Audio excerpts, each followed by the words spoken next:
Welcome to module System Alarm and Configuring Controllers. This module demonstrates the procedure for configuring a system alarm zone and creating a controller within Gallagher software. We also cover recommended best practice for bringing controllers online, including common diagnostics and troubleshooting recommendations.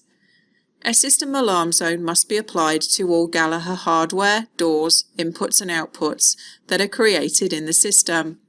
This ensures an event trail is generated for events and alarms in the system and provides a pathway for these to be recorded and displayed. Click Configure from the Configuration Client menu bar. Click Alarm Zones and a new item window opens. To create an item within Configuration Client, locate the PC mouse in the white space of the item window, right-click the mouse and select New Alarm Zone.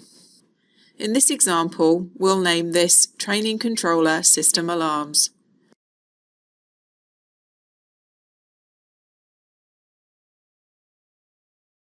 And click OK. The newly created System Alarm Zone appears in the item window. Note the blue jigsaw puzzle piece indicates that the item has not yet been completed. Configuration Client is user-friendly in that multiple windows can be open at the same time and moved around your screen to speed up configuration. For example, we can move the Alarm Zone window over here and leave the window open. Now we'll configure a controller in our hardware tree. Click Configure from the Configuration Client menu bar and click Hardware to open the Hardware item window. Right-click and select New Controller 6000. Note from version 8.30, legacy controllers are no longer supported. If your site is running an earlier software version pre-8.30, legacy controllers can still be selected and brought into the system. In the General tab, give the controller a name. Click the Event Response tab and assign the newly created Training Controller System Alarms alarm zone like so.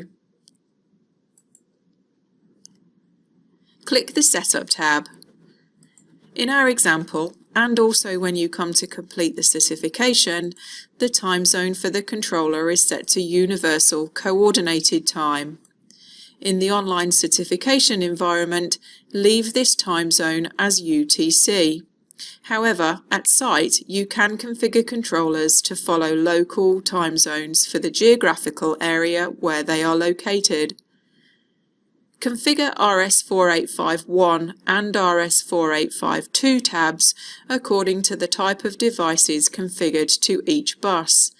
In our example, and in the online certification example, RS4851 is configured HBus, whilst RS4852 is unused. Lastly, from the plugin module drop-down list, select the appropriate module that may be connected to the controller if one is being used. In our example, and in the online certification example, an 8H plugin module is attached to the 6000 controller. Click the Controller Address tab. The MAC address is taken from the controller itself and entered into the software here. Every controller has a unique MAC address which must be identified by Command Center or else the controller will not come online. In local area networks with static IP addresses, establish the TCP IP address of the server that Gallagher is to be installed on before creating controllers. In most cases, installers will liaise with the IT department at the customer site. The installer will know how many controllers are required for the installation and therefore how many IP addresses are required. It's good practice to request that all IP addresses to be allocated to Gallagher controllers be located on the same subnet. In this video example, we'll use the IP address 192.168.0.100 for our controller. The subnet will be 255.255.255.0. Finally, our server gateway will be 192.168.0.100. 1.0.1 and click OK. When working with real hardware, check dip switch 2 on the controller is on, as this will enable the controller to receive new IP configuration. When at a customer site, it's also recommended to give controllers their programming instructions prior to powering them up. The Run LED on the controller itself assists installers diagnosing the state of the controller. Once a steady 1 flash is established, the controller is online. The event viewer located here within Configuration Client is also useful to monitor controllers as they come online.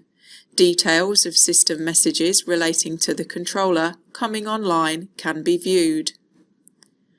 From software version 780 and beyond, the server performs certificate pinning to provide stronger verification of devices within the network.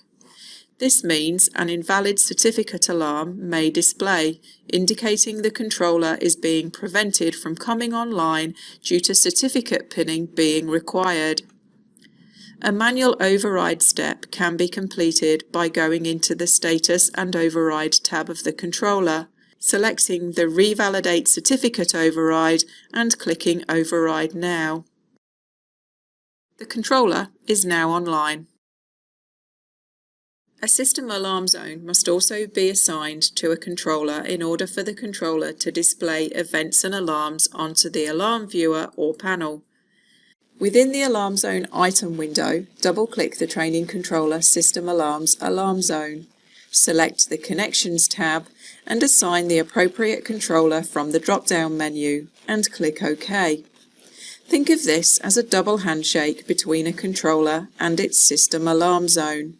Notice the system alarm zone completes in the item window.